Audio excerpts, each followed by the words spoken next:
In this video, I'll walk you through the steps to connect headphones to your Nintendo Switch controller.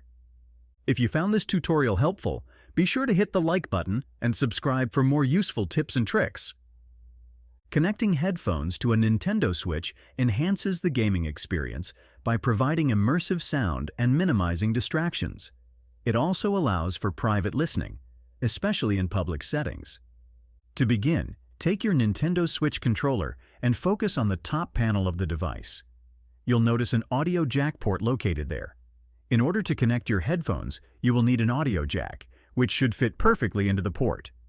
Insert the audio jack into the port just as shown in the example on the screen.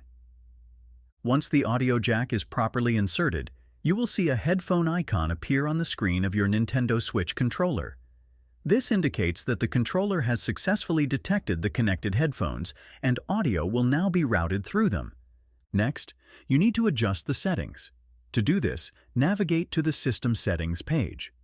On the left-hand menu of the System Settings, scroll down a little bit until you find the option labeled Controllers and Sensors. This is where you can manage various controller-related settings. On the top of the device, you will find volume control buttons located on the left side of the Nintendo Switch. These buttons are clearly marked for volume up and volume down, and they can be used to adjust the audio level coming through your headphones. Simply use the buttons to increase or decrease the volume to your desired level. With these steps completed, your headphones are now successfully connected and ready to use with your Nintendo Switch, allowing you to enjoy your games with optimal sound. If you liked this video, make sure to subscribe for more tips and tricks. Thanks for watching.